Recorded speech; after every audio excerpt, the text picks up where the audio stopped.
You are pure creative life force seated within a carbon-based vessel. And as you move through this existence, as you roam this planet Earth according to that divine essence, every single one of us participating within this construct is being called to do so very consciously, very intentionally during, I almost want to say, this cycle that we're moving through, this coordinate within space-time. And I'm seeing it as something leaving a mark in the historical timeline when it comes to really the intentional flow of creation on a day-to-day basis, the way that we navigate. And I'm seeing a specific word that wants to come through. It's almost like when we're navigating, kind of like a compass, like the soul's compass, and how we maneuver through. I'm seeing weaving, almost like how you're weaving through this construct, but I'm also seeing a trail that's being left behind. So there's something about, I don't know, something that you're doing, something that you're being called to do. But let me share with you the image that I got for this, right? So the question was, what if you had to prepare for the best case scenario? How would you do that? The analogy is the Fool. And if you know anything about tarot, each one of the archetypes represents an octave expression within us. And so it's consciousness meeting itself over and over again. And each one of these archetypes represent a very specific energetic signature that we can tune into within ourselves. It's an octave of consciousness that we host within ourselves. And we can, I'm hearing, bring that conscious expression and streamline it through our physical form. So if we want to embody a magician archetype, we're able to do so as we move through this existence as a multidimensional being, right? You're a being that exists in multiple dimensions simultaneously. If you want to bring about a 𝓤𝓪𝓻 archetype, you're able to do so. This is just part of your shape-shifting abilities. So the message was, when the Fool moves through the journey of the tarot, right, or the journey through this construct, which archetype does he meet? What archetype does he come face to face with that allows him to begin to become very, very conscious in himself? I'm hearing how he participates in this construct and how he's actually participating in the co-creation with the material plane so that he can open himself up to the totality of the highest expressions, the highest timelines available for him in this construct. So that's the message. And I think it's something that each and every single one of us is being invited to do in, I'm seeing multiple areas of our life, multiple systems in our life and multiple aspects. And I came to the conclusion that it was the Fool meeting the magician. And I'm seeing this as, yes, you are a magician, you are a force of creation. In this deck, I love it because the Fool card is actually linked directly to the death. So it's like someone being beckoned to come and safely learn more about, oh my God, what the hell? My camera is bugging right now. It just went from landscape to portrait to landscape to portrait. So there's something, I don't know if you could see that, but I guess we'll see in the aftermath. There's something that you could be shifting when it comes to the frameworks of how you're viewing yourself or your own potential in this existence. And it's because of this internal meeting with your own magician archetype, right? So he teaches the Fool that pure potential alone is not enough. Instead, you must learn how to consciously direct your energy. You must learn how to recognize that the very reality that you exist in begins to respond very, very differently when you support your intention, which is kinetic energy, when supported with physical application. opens up new doors of opportunity. Okay, so I'm seeing it's the way that we apply ourselves in this existence. So anyway, as I was saying, it's like this hand that's beckoning for you to come and safely learn more. And so before meeting the magician, the fool is basically just wandering through life, right? When he wandering is being shown an opportunity to find a new way that he can kind of navigate this existence, kind of just hoping things will work out, almost like blowing like a leaf in the wind. And each archetype that he moves through anchors him into this remembrance. In many ways, it anchors him into discovering his power. Some of these lessons are through hardship. Some of these lessons are almost things that he's rediscovering. Like each gatekeeper becomes a puzzle piece where he's remembering all these different members of himself, these different conscious expressions that he can then collapse into, a tangible, physical way of being, way of navigating. What is the physical embodiment of each one of these archetypes, and what does that look like? And so the magician over here, he is also known as the crow in this deck. So let me show you if you are new. Boom, that's the magician.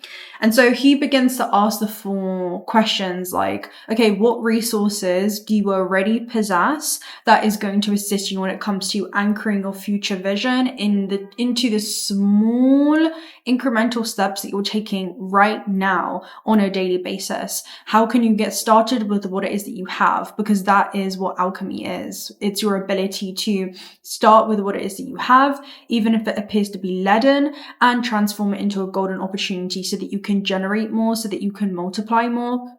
And, what kind of skills do you need to refine?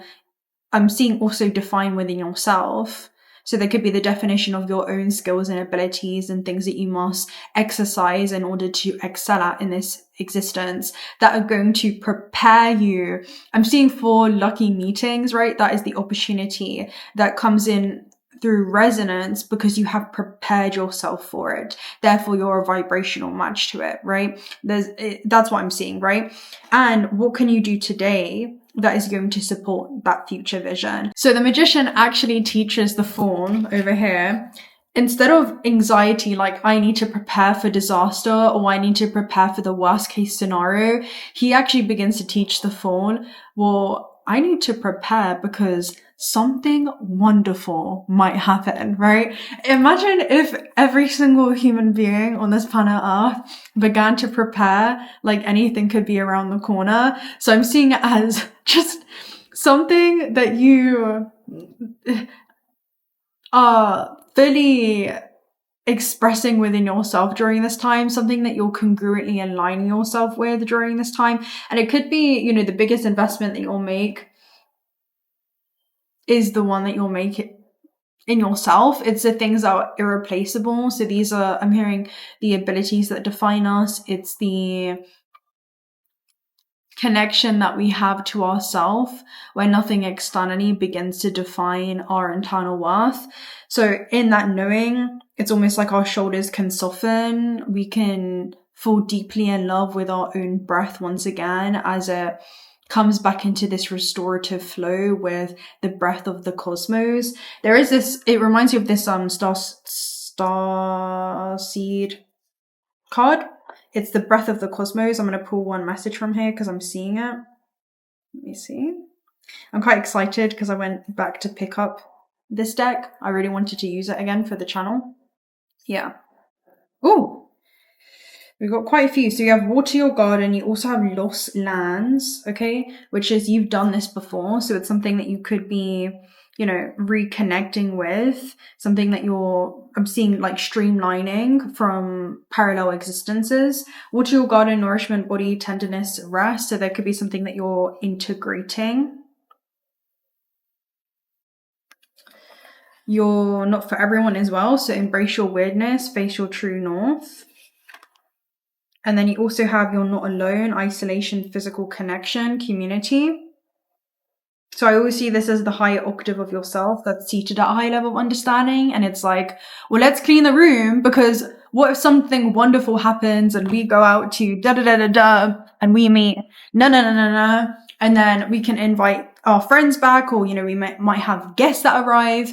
It's almost the moment where, you're practicing this craft because this opportunity may knock. That's kind of the energy that it gives me. And then the last 2 messages is trust the timing, trust the way that you came in on. Time is not running out. So there's no better moment than the present. You know, you begin nourishing your physical vessel because you want to take care of the carbon-based avatar that nourishes your soul. And there could be something around saving resources or how you want to also apply your resources in this realm. We have Star Mother. How can you mother yourself? So how can you nurture yourself? How can you honor yourself? What are you nurturing within your own life to prepare for something wonderful that may happen? Let's go ahead and do a reading on this. Let me get comfortable. I have to get creative with this. Okay, so let's see. I suppose I could also read the death here. So the death is a second chance. In the beginning, there is death. It's what we often fear most, and although we know so little about. I'm holding the Magician. If death comes up in a reading, do not be alarmed. Take the hand that guides you as if it belonged to an old friend. Grab it tightly. For death in this oracle is a sign of life, and it can represent a grand beginning, a second chance at living, or mastering 2 lives within this lifetime. It doesn't matter how seasoned we are in our life experience. There's never a better moment than the present. It's never too late to get started, and it's never too late to write your story again, because you might just like this one better. All right. So the Magician is also a force of creation. It could be something that you're investing your energy into. I want to take a look at what this is. Something wonderful that you may be preparing for. Yeah, we have 333 right now. I just got a notification for, and it's 111 on the time. So there could be 111 is like a feel it, think it. But let's get an angel number message. I think that's our cue. 3 is also potential. So it could feel like potential that you're destined to unlock in this lifetime. I'm hearing your full capacity, and I'm seeing like full steam ahead. So there could be something that you're really paying attention to. Right. So 000 is guidance. I'm seeing you have your eye on something. All right. Let's see what this says. You have full support of the divine. The guidance that you're seeking is here, and your life is moving in the right direction. This is the start of a new beginning where one cycle ends and a new one begins. All right. So again, 000, it feels like a reset. I trust in the magic of new beginnings, and I feel the support and guidance that is all around me. Then you have 1818, which is an optimistic card. It talks about successful manifestation of your abundance is near. Higher levels of optimism are needed as a new abundant beginning is on the horizon. Brightest days always come after the darkest nights. So again, optimism is going to be super important. I guess I have to do it. Hold on. Okay, so I was going to do these 2 readings separately, but there's something around they're interconnected and interwoven. So I'm going to share with you another download that I got, and it's interesting because I already have the message available here. It's like this is already the cards on the table, which tells me this is already incredibly aligned with what it is that you're preparing for or have been preparing for. Everything is in perfect order as I enter into this next chapter of my journey and connect to the abundance that is near. Okay, so there's some type of abundance that is, I'm seeing the word lurking near. And if you think about the word lurking, let's go and get a definition before I share. Again, it's 13:13 on the clock. So this is clarity after the storm. Let me see. Goodness gracious. Oh, 1414 as I look here as well. That's a possibilities card. It's just everything is incredibly aligned. All right, what was I going to do? Lurking. Let's see. Lurking definition is lurking generally means observing without actively participating. It could be, okay, someone could be lurking and watching you. Okay, you may not know that there may be, people in high places that are observing or admiring you or something that you're doing. That could be one thing, specifically if it is online. or maybe in the workplace. You also have in general, it means something that is remaining hidden, or it's waiting, or it's existing in the background. So I also see it as things existing in quantum potential that are soon to materialize into reality. And then from a playful point of view, it's to quietly keep tabs on something or someone. Yeah, very interesting. So it's observing, watching, monitoring, hovering, or remaining in the background or keeping an eye on. The word often carries a sense of being present but unseen or unnoticed. That could also be how you felt in some ways. All right, we'll do a reading around what's lurking then and see, okay? I kind of just feel like it's the eyes of source that lurking is around. Are you going to do this thing? Are you going to apply yourself towards this thing? Right? All right, let's get and see. I'm hearing, is he going to do it? Is she going to do it? Right. Let me share with you the second message, okay? Since it keeps tapping me on the shoulder. So the download that I got today was a celestial gardener, and it was in the morning, something around the celestial gardener. And the way that I saw it was you being seeded onto this planet, and there's so many seeds that you have that you are planting in this existence. And what I saw it was, or what I saw it being depicted as, was an Ace of Pentacles, right? Which is a new career or financial opportunity, or just something that is going to grow in your life and flourish. I also saw it as a Page of Pentacles, which is somebody embarking on this journey, and they're experiencing the linear progression of some type of level up or upgrade in their life, but they're having to get their hands dirty. Like, they're really having to apply themselves in the physical realm. But what they were planting was the star. It's like they were planting the star in the ground that would then shoot up in the sky and be released. So this is the image. And I literally got it up before this. I don't know why the Two of Pentacles is here. I guess I thought that this was a page. So the Two of Pentacles is interesting. It could talk about you doing multiple things right now. It could feel like you're kind of juggling multiple areas of your life, deciding which thing you want to collapse. I'll try and get the page in a moment, or I'm going to read it. Okay, I keep hearing read, because he's kind of the main character, and I feel like this is also an octave of consciousness in which you're collapsing and you're being called to exercise. I'm seeing into existence, all right?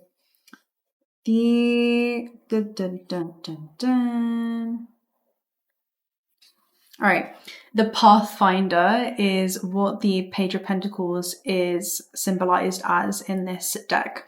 And it talks about ambition, diligence, the achiever, and it's a lion that takes the stance of a runner prepared to achieve victory at any cost. The ground beneath their feet shakes, waiting patiently to make their move. The earth is a playground. The ground offers a course to chart, and the trees give the Pathfinder heights to soar. If there is a way to get there, they will surely find it. The Pathfinder is someone who always reaches their goals and are straight to the point. There's no time for games, as their eye is on the prize. What did I talk about? It's like your eye is on something right now. This can be good in a reading, especially if you are unsure about the outcome of an event. Don't spend any time. I'm hearing, how would you move? Move through this existence like you already know it's going to work out for you. Like, how would you move? Like, we have to prepare because something wonderful is going to happen. This is what it is. Okay, and I'm hearing there's an inkling in an area of your life, and it may be a wish that you have. Okay, so wish fulfillment is the word when we talk about the star card. Don't spend any more time worrying about it. This victory will be a gift from the universe. So be diligent and ambitious with your plans. If you follow the boldness of the Pathfinder, you'll achieve greatness. I have to stop my intrusive thoughts, because I keep hearing like tea, like there's some kind of tea or something. Like, something is, if you think about sharing something over tea or over a cuppa, it's usually referring to some type of talk or some type of discussion, but I'm seeing it as ethereal or cosmic. It's some type of cosmic, just,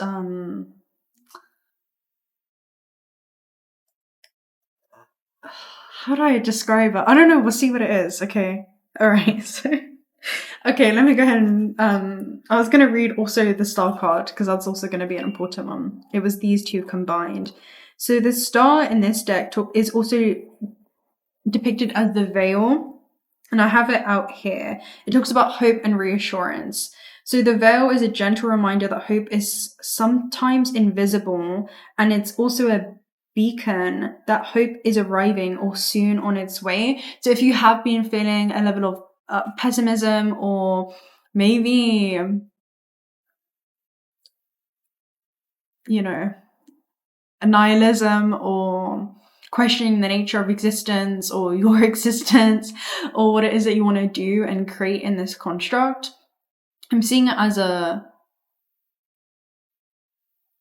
don't underestimate how quickly things can change and unfold for you. You'll be surprised. I'm hearing, why do we assume that, again, we have to prepare for worst disaster? There's something around the law of assumption. Remember the laws of the universe in which we are all abiding by, and how to utilize those laws. And there's something around success is always found by the ones who know how to bend those laws, know how to, work with those laws. All right. So let's go ahead and define the law of assumption, because I really want to do it justice here.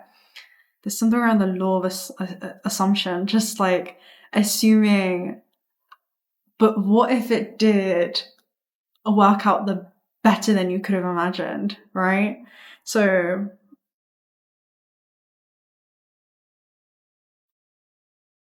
okay. This is T. Okay, I'm hearing this is the T. The law of assumption is the belief that what you consistently assume to be true about yourself, others, or your reality influences how you perceive or experience your life. And it's so true, because all reality does is just constantly reinforce what your subconscious core belief systems are.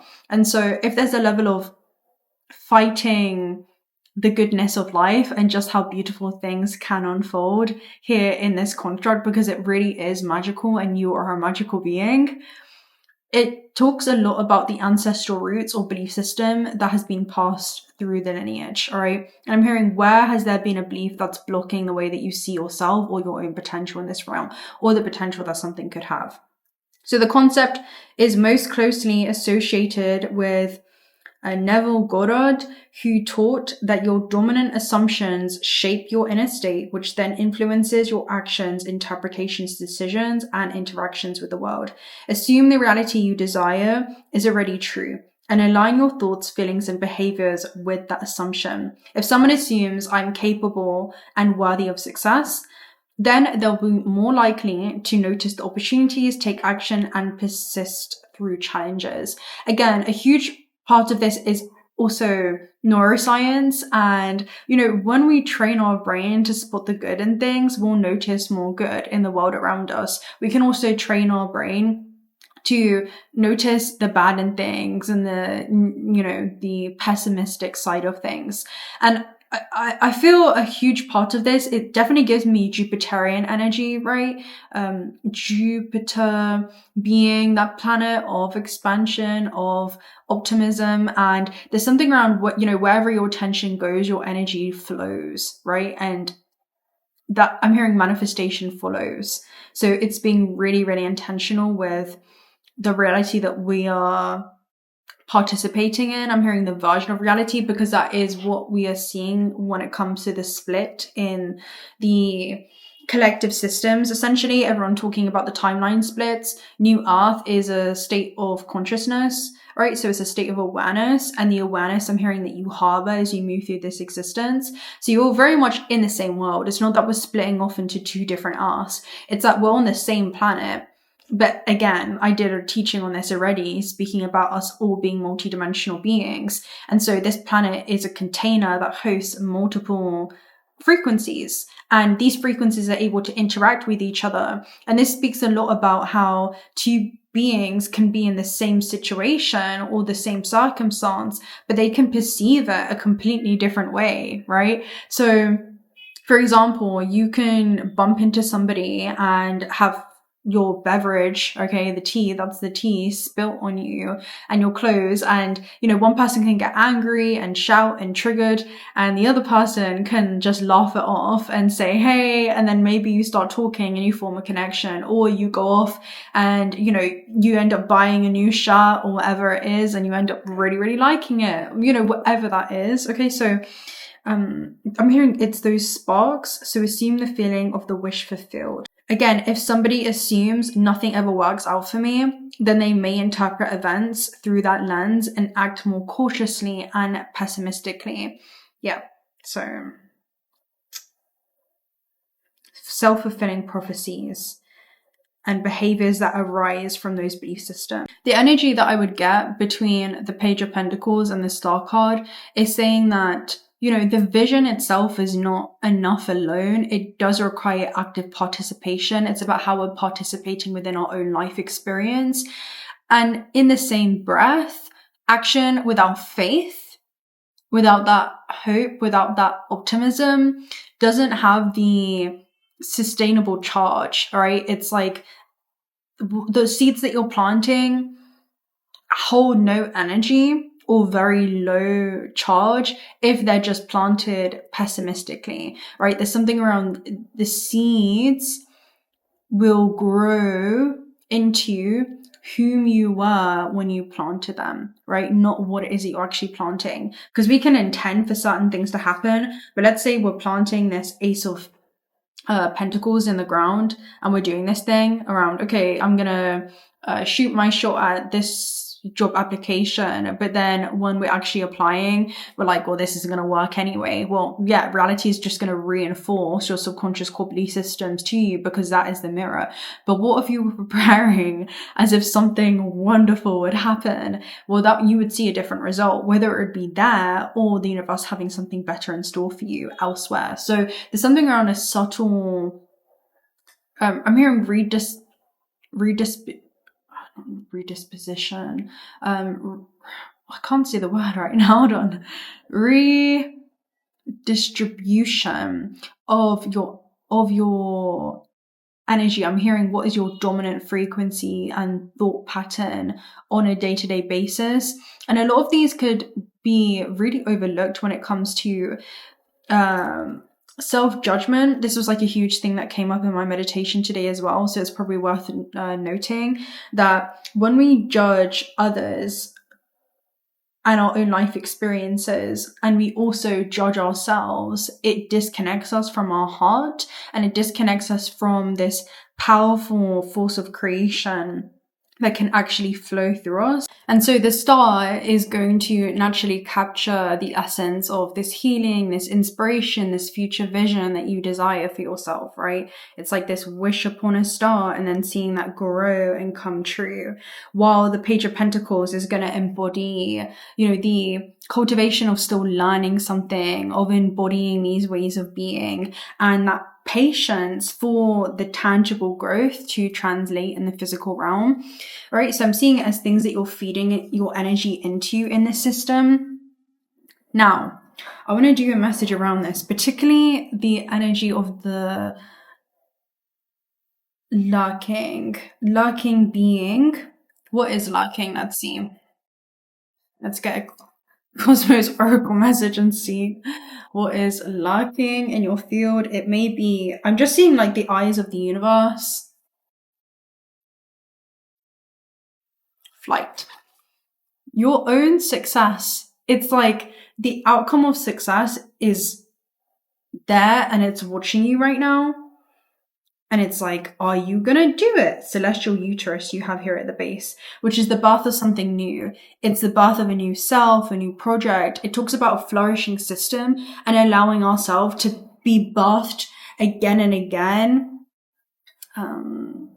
so that we can interact with society and the world around us in this complete alternative way. All right, I'm hearing in this alternative expression. So this talks about flight of success. It's the opposite of standing still, and it represents the continuous movement, right? So continuous movement. Desires to be moved by you. There's something around an intention, desiring to be moved by you. Let's see. Oh, strophosphere. It's the seed. I'm telling you, it's the seed. It's the seed. It's the seed. And then you have constellation. So it connects to something, and the constellation is the star, right? So this is the star being seeded, right? It's the intention or the wish, the very wish that you desire being seeded. So if I read this for you, you'll see what I mean. Strophosphere talks about your seed has fallen onto fertile soil. There's two messages in this deck that speak about something similar. Right, listen to this, right? This is confirmation. Thank you, Spirit. Water, oxygen, and life. If a seed falls onto the tarmac, even though it's a seed, its surroundings will not allow it to germinate. But if a seed falls onto fertile soil, get ready to see it grow. Your seed is on fertile soil. Life can only develop in this layer of the atmosphere. It is the only habitable zone, and it's the layer that interacts with humans the most due to its proximity. There are multiple possibilities of gestation here. Multiple developments are possible, and as the altitude increases, we leave the layer, and the temperature and the amount of oxygen available decreases. It talks about the interaction between air, water, energy, sound. There's enough wind, rain, snow, lightning, and thunder. The environmental conditions are in your favor. Enjoy the magic of being aligned with the space that provides you the sowing of fertile conditions.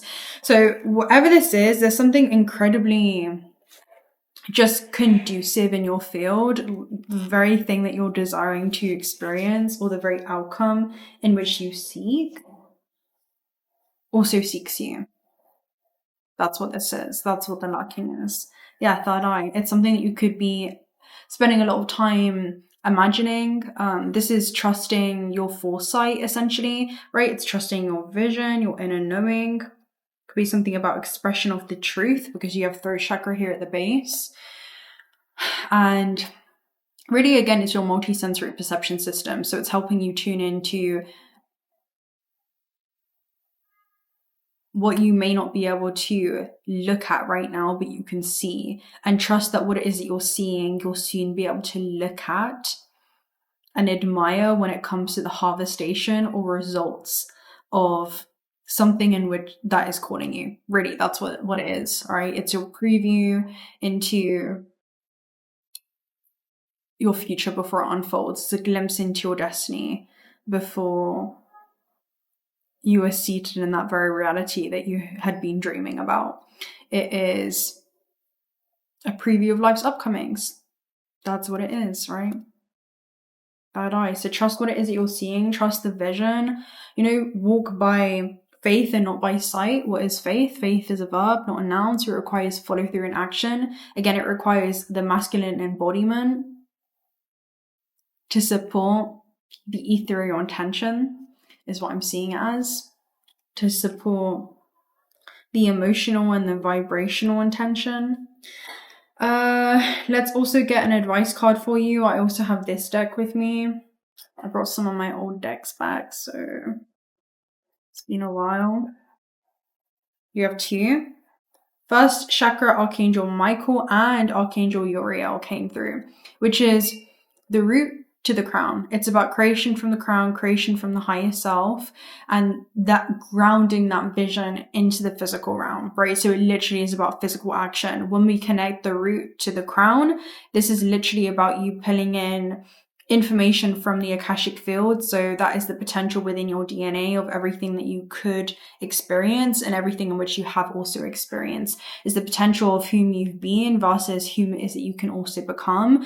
It's a potential of just everything in which is readily available for you to experience in this plane. It's creating something non-physical where you see it in your mind, you holding it in your hand, essentially. It's grounding intention into materialized experience for you, okay? This is what it is. Also, overcoming any fears. My Archangel Michael assists us when it comes to overcoming those fears. So this could be also feeling safe in your creative abilities. Feeling safe. You hold the key to move freely between realms. So I'm going to love and leave you right there. I just wanted this to be a shorter and sweeter message. If you're not already subscribed to the channel, do consider subscribing, because we love to have you around. Personal reading details are also down below. And also check out Otis Bright if you're looking for some high quality AAE grade jewelry. One of the proceeds are donated towards Otis Sanctuaries. I love this blend that we have on today. It's Sunstone. I think this is also Kunzite, which is a self-love stone. This is Confidence Stone. And then this is, is it aquatic agate? Something like this. Sorry, I love it though. Okay. And yeah, anything else? What are you seeing during this time? Let me know. What are you seeing? Because something is definitely lacking. All right. So, all right. Until next time. Bye.